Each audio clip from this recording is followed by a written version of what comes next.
Hello, and welcome back to the Animal Communicator and Healer Summit. This is the place for aspiring and established animal communicators and healers to connect with the animals, to connect with Mm. their abilities, and to connect with each other.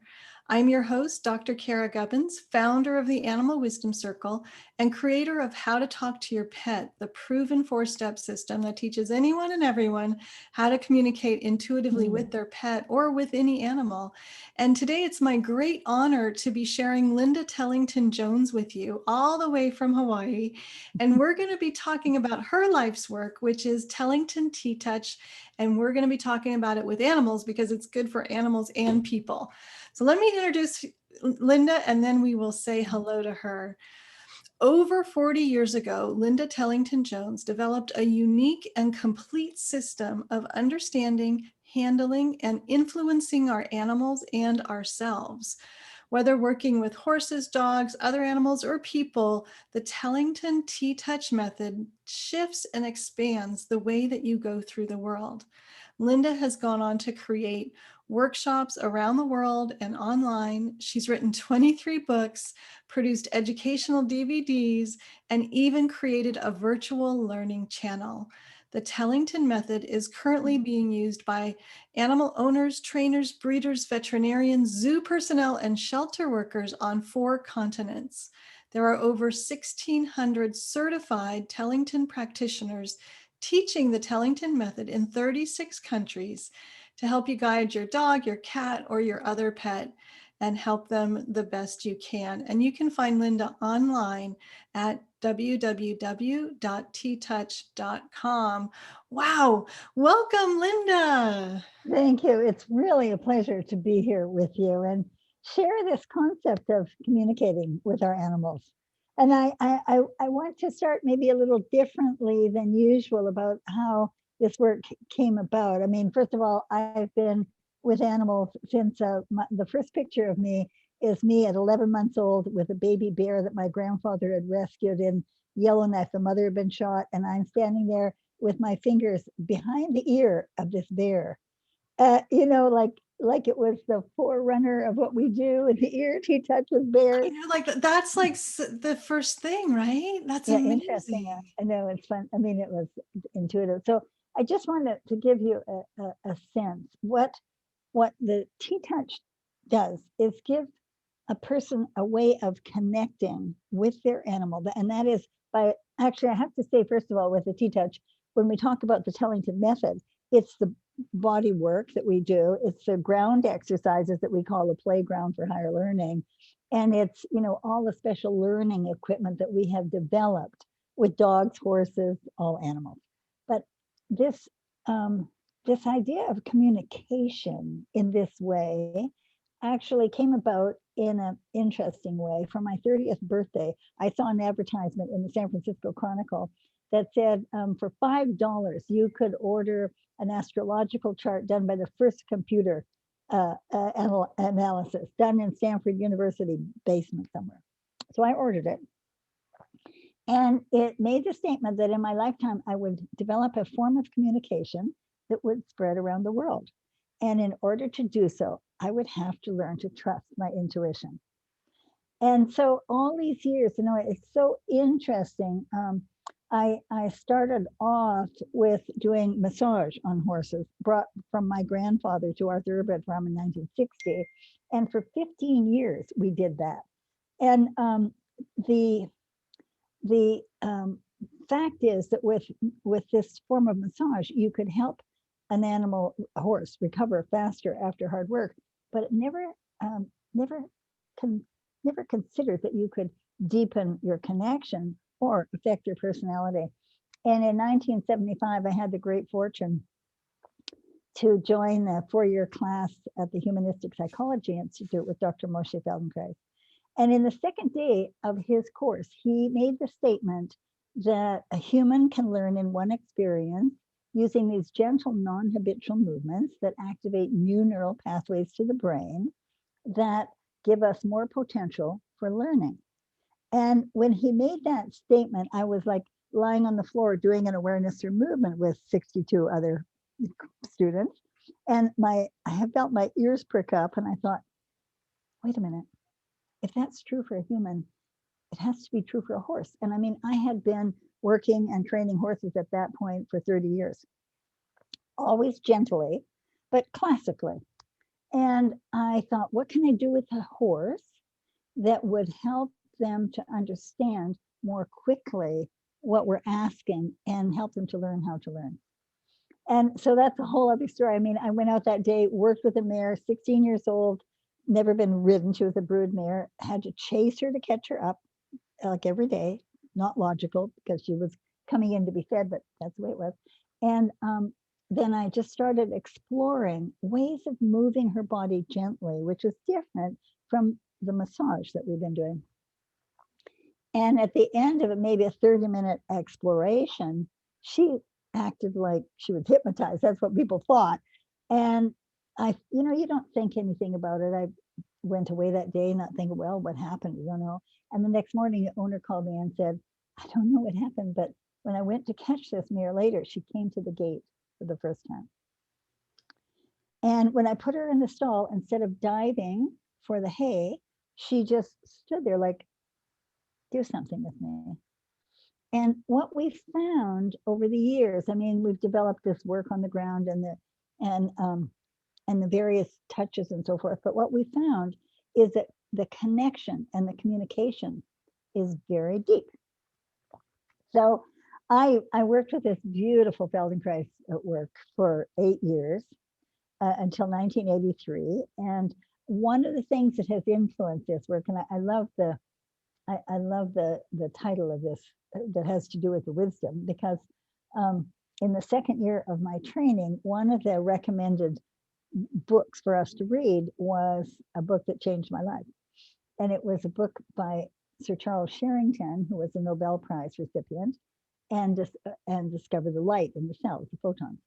And he made this statement that every cell in the body knows its function in the body. And he described with such amazing passion and inspiration how is that possible that the body can heal itself. And it just caught me, and I started seeing the body through my whole Feldenkrais training as a collection of cells. And what happened in 1983, I was doing a workshop at the Delaware Equine Veterinary Clinic with Dr. Matthew McKay Smith and Dr. Danny Marks, and they had a horse that they couldn't figure out what was wrong with. I mean, her communication was really interesting, because if you would go to groom her or saddle her, she would try to, pin her ears and snap and kick. I mean, this is all just communication. People see that in an animal as aggression or dominance. It's communication.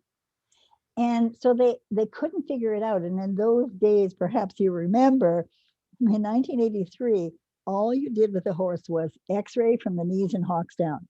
There was no work on the back, the neck. I mean, all the cranial sacral work, all the work, amazing work that veterinarians have now for horses wasn't there. So they asked me, what do I feel? Because I'd worked a lot with Dr. Marks and Matthew McKay Smith. And what did I think about it from the Feldenkrais point of view? And so when I put my hands very quietly on this horse, just to give her a sense of herself, she just stood there. And her owner said, wait a minute, why is this horse so quiet? Why is she not, she didn't say these words, but I would say communicating with you, like, stay away. And I said, look, don't worry what I'm doing. Just go up and put your hand on the shoulder, your fingers on the shoulder, and move the skin in a circle. And when I did that, I thought, okay, that's pretty interesting. I never thought of that before, but I trust the information I get. And today I see it as coming from the quantum field. I mean, it's all there. We just have to listen. And so I didn't tell her I didn't know what I was talking about. And she went up and just moved the tissue, just gently in a circle. It was just a circle at that point. And the mare got as quiet for her as she was for me. And in that moment, I thought, wow, anybody can do these circles and get something is different is happening with this connection, this communication between this person and this animal. And so I left the beautiful Feldenkrais work, which is such amazing therapy, learning. It's beyond therapy, and started following these magical circles. And what um, what came to me as we were working, I was working with my sister Robin Hood from about 1978. I started then developing, wait a minute, these non-habitual ways of moving horses, and then later, of course, dogs on the ground through the labyrinth, first of all. And I was just intuiting this, and my sister, who's very brilliant, said, "Wait a minute, Linda, you've got to do this logically. We have to write this so anybody can learn it." Mm. Um, so we started developing this method, right? And it's just it's what began to happen. It was some of you animal communicators might understand this. People who don't understand this connection with animals, this communication, might say, like, wait a minute, how can we do this? Well, what was for me, wait a minute, I'm communicating with the cells. I'm somehow with this 1.25 circle, gently moving the tissue, I'm activating this cellular intelligence or function of the cells, but I didn't know what it meant. And then in 2010, Dr. Bruce Lipton wrote this book, Spontaneous Evolution. And he has this beautiful way in this book of describing the evolution of the cells and the fact that every cell in the body communicates. They communicate between each other. And if we humans would just use our own amazing bodies or the bodies of our animals and model that communication between the cells, we could bring peace to the world because we would understand each other in a whole different way. And so suddenly I thought, wait a minute, communication. He's talking about communication between the cells. And then I have always had these, like, been blessed through these synchronicity, these events, that I was invited to meet with Dr. Fritz Albert Popp. And he had this, he's now passed over, but he leaves a huge, huge legacy behind him. And he measured, for 40 years, he studied light in the cell, first of plants and then humans. And I went to work with him and see if he would study the T-touch. And when I put my hand on his shoulder and I just said to him that I'd had this experience of working with a horse who had been injured and been hit by a pole over a jump and didn't want to be touched on the croup. And the horse was clearly communicating with me, like, don't touch me there. And so, funny, I had this feeling, wait a minute, like, I had this sense that where there's fear, there's less light in the cells. And you have to understand, I don't see things. I don't read auras. I only want to do things that a child can do. And that's the beauty of this method. And so I told him this, and he said, oh, it's very simple. That light in the cells represents the communication between the cells. And I thought, here it is, okay, Linda, you're about to develop this form of communication that spreads around the world, which it has. And so I kept getting these amazing validations of what I had intuited. And in the meantime, what we'd done was develop a method that anybody can learn that has these logical parts and steps, and that you can develop a new level of connection and understanding and communication. And it's different from this animal communication that you're representing. It's so important for the world to make this connection to what's beyond what we see. And the animals are giving us this gift. And it's the evolution to what we're now in, this finally, the age of Aquarius, the age of bringing light out of the darkness. And our animals and all the people who've done this communication have brought this segue, have brought this gift to the world in that ability to communicate in this way. It's a great honor for me to be here with you all, because I don't consider myself, it's funny, isn't it, now as I talk, I don't consider myself an animal communicator in that I listen to and relate to the animals, but we do it in a different way. And And you do it in a universal way, right? Like that's the fundamental communication unit. That's the fundamental unit of communication, is that light and that energy source that's communicating between cells, between systems, between organs, between individuals, and then ultimately in that quantum field where we're all connected. exactly. And that animal communication and honoring that communication and sharing that as you're doing in this conference makes us aware of this possibility that we are really, we're out there bringing the light. I really love that analogy of bringing the light. And I hadn't thought of communication in that way before, but I'm a fan of your work. I'm a fan of Bruce Lipton's work. And I love how you're able to take these pieces and put them together in a way that is, it's like one of those, face slaps where you're like, how did I not think of that before? But it's brilliant. Well, and it's thanks to also Greg Braden. I mean, these two guys, these visionaries, and Lynn McTaggart. I mean, are these visionaries that we have in our lives. And with the thing that Greg Braden has brought to me in his book, Spontaneous Healing of Belief, is okay, what is energy? Every thought we have. It's not mysterious. Every feeling, every emotion, and every belief.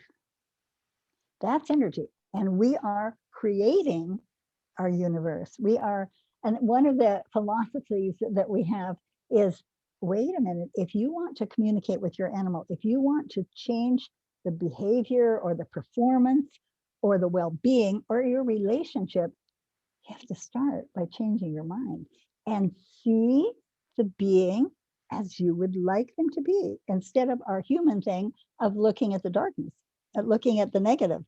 That's a human thing. We now are to the place, and thanks to this conference that you have, we can all remember, wait a minute, we're all bringing the light. Yeah, I love that. We're all bringing the light.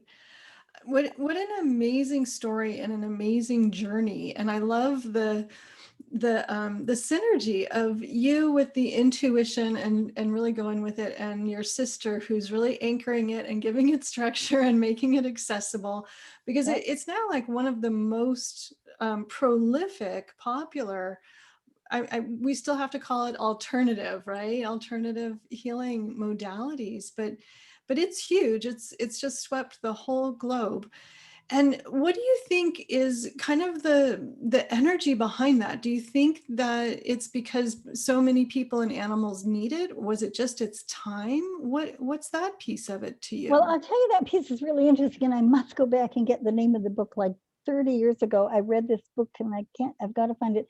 It on page 11 of this book, I remember that, was a statement that since the fall of man in the Garden of Eden, when man lost their ability to speak with the animals, that our animals give us connection to the divine source. And that's what we're doing with this animal communication. And the fact is, this, it's the time. You see, I mean, I know that I can't. I'll tell you something, because we can do this in this kind of conference, right? I had an experience. I've done many past life regressions, and I had an experience in 1984 where I was doing a regression, and I lay down on the floor and just went into this light alpha state with Rhea Powers. And what I saw was thousands of us gathered together to say goodbye.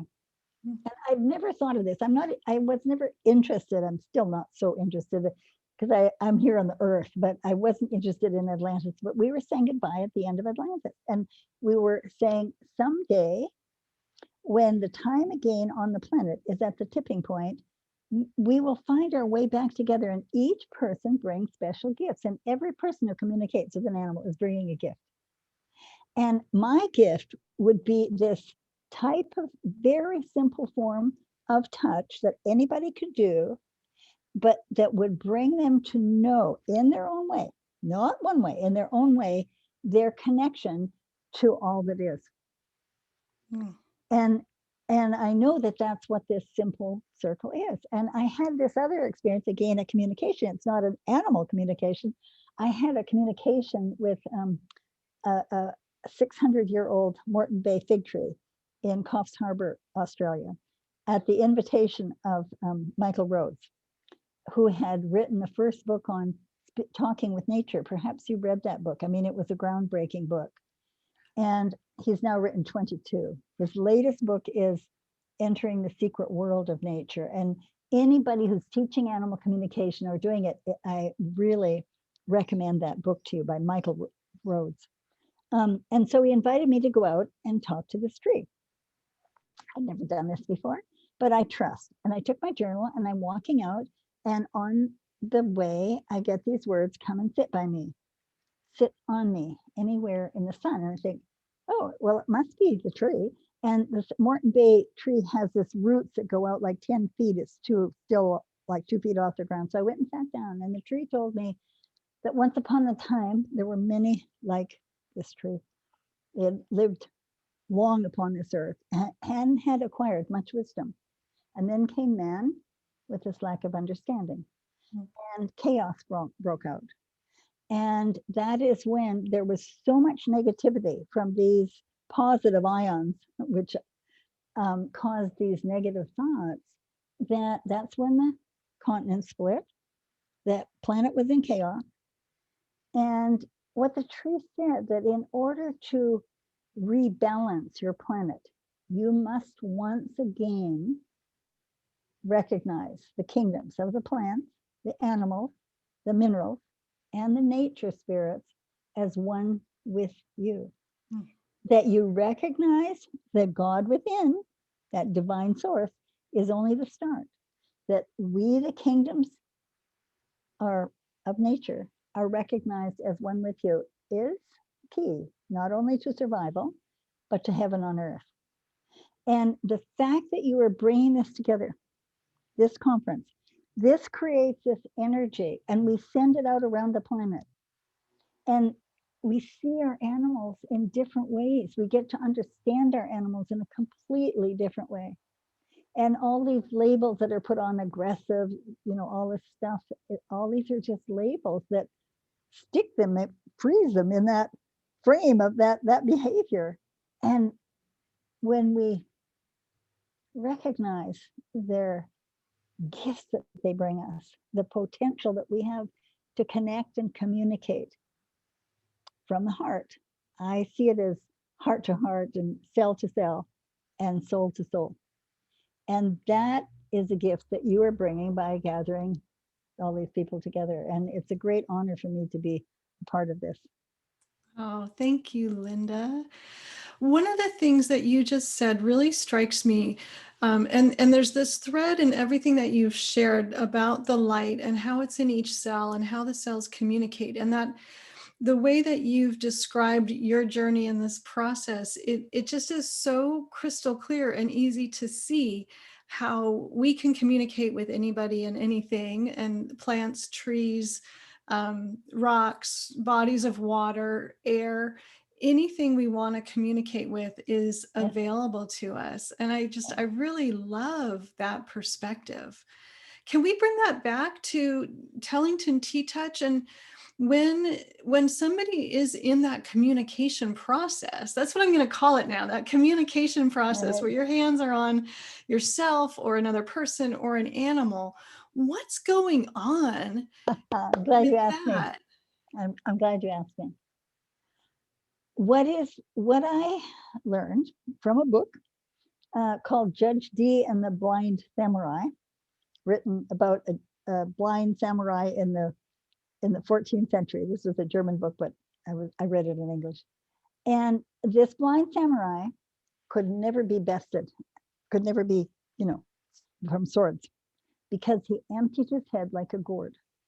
And so when I'm working with an animal, I'll just give you an example, because what comes to me, and it was so amazing. I was asked to work on this 9-month-old clouded leopard not clouded leopard, snow leopard in the Zurich Zoo, because the head vet at the time, Dr. Dougal, has been a friend of mine since he graduated from university. And so this snow leopard had a raging fever, and they weren't able to find out what the cause was. There were two, and they both had it, and they thought they were going to lose them. So I was there to give a talk to university students that night at Zurich University. And so they asked me to work on this leopard. So they put it in my lap, and I don't think anything. What was happening, there was bloody mucus coming out of the nostrils. And I just started there, and this leopard has been handled a lot. And I just started with these tiny, tiny, what we call raccoon circles. That's a whole other thing. And I just started and went up right over from the nose, right over the spine, and like I'm just thumb on one side, fingers on the other. And what is in my mind is holding that wonder of the perfection of the cells. And I mean, I don't even think, I just hold that. I don't think those words, and the message is wonder at this remarkable ability of the body to heal itself. And I'm just holding, it's just talking myself, in this case, talking to those cells. And I went all the way down to the tip of the tail, just one time along the spine. And the whole time, the other leopard, the sibling, was maybe like 10, 15 feet away in this cage. And I was just sent the message, feel this. It was just watching me the whole time, feel it. And when they put them back, an hour later, they measured their temperature and they were normal. And Dr. Isabella wrote that in the foreword of one of my books. Now, I'm not a healer. I don't ever talk about healing. We simply communicate and support the phenomenal ability of the body to heal itself. It's really simple. That's the communication cell to cell. It's my cell. And I learned this from Sir Charles Sherrington book. I just say, hey, when I don't know what to do, just these cells remind this body of its potential for ideal function at the cellular level. That's it. It's so simple, but so beauty. Profound. See the wonder. And in ourselves, that's what this is a wonder. Every person, every animal, we're wonders. How does this work? We're miracles. Yeah. And one of the things that I'm seeing in what you're sharing is that shift in mindset, right? Of really getting out of the problem and the negativity and the judgment, and residing in that place of everything is perfect, healing is available. We're not even asking for healing. We're just really focusing in on the perfection of this moment, and each cell has its own directive. It knows what it does, and we're just really loving that cell so it can be itself. That's it. That's simple. Wow. Wow. And you can teach kindergartners how to do this. Oh, literally. I have to tell you, like right on this shoulder, I have a memory from about 20, maybe 22 years ago. I was staying with a friend when I was giving a workshop at a farm where they had many horses, and her 10-year-old daughter was there, and I was staying with them at night, and I was kind of doing this, and she said, "Oh, does your shoulder hurt?" And I said, "Oh, I had a little sore."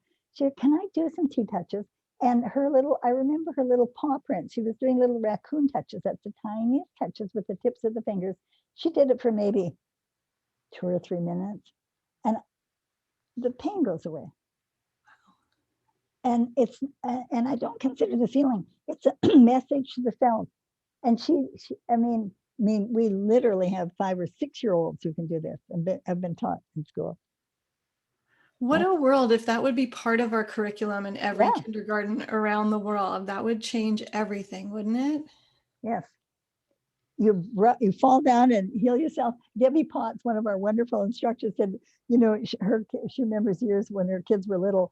that she would, one of her kids fell and hurt herself and himself. And she said, "Oh, let me kiss it." And said, "No, Mama, do T-touches." Yes, they know. They know for sure. Um, I'm so pleased to be having this conversation, and I'm wondering, have we missed anything that you want to share with us today, Linda? No, I just want, first of all, I want to honor everyone who is communicating with animals and sharing that that potential that we can connect with our animal friends in this way, and know that it's really important work that we do, and just put it out there. And the whole thing is, we're miracles. Our animals are miracles. Honor that. And with this simple 1 1/4 circles, that's what I do want you to take away with this. Just moving the tissue. And one of our wonderful South African instructors, teachers, says, "Hey, it's not massage, it's a message. Message. It's a message to the self." And so we have, logically, we have like 10 different pressures and different tempos we use so that you can learn it very logically. And in the process, I'm I'd like to, in a little bonus, teach them some of the things they can do on themselves that I will bring to you. Yeah. Okay. So you've already, the cat's out of the bag. Linda's going to come back and do a bonus interview with us, and she's going to be talking about how to get started with T-Touch. And she has promised me and piqued my curiosity that she's going to share something that she doesn't usually share, and it's going to be very practical. And we're going to be able to do some self-care with what she's going to teach us in that bonus interview. So I'm really, really excited about that. If you're interested in joining us there, then you can purchase an all access pass, which gives you access to all of the bonus interviews, all of the main interviews in the summit, all of the presentations for life. The price goes up when the summit ends, so act now to get the best value. If you want more of Linda, you can get more of her with that all access pass, but also remember, her website is really easy. It's www.ttouch.com. She's got tons of resources and videos and all kinds of great stuff there to help you get started or take your abilities, your light communication abilities, to that next level. Any final words you want to share with us, Linda? Yes, this is the age of light. And part of bringing the light in is the communication. And if we just take like 2 minutes each day and take the time to count 3 blessings in your life. And I like to do it with my animals and send that out around the planet. And that makes positive difference, each one of us, in that way. I feel like I have a whole different relationship to the phrase light workers, to the phrase 1,000 points of light, to being the light.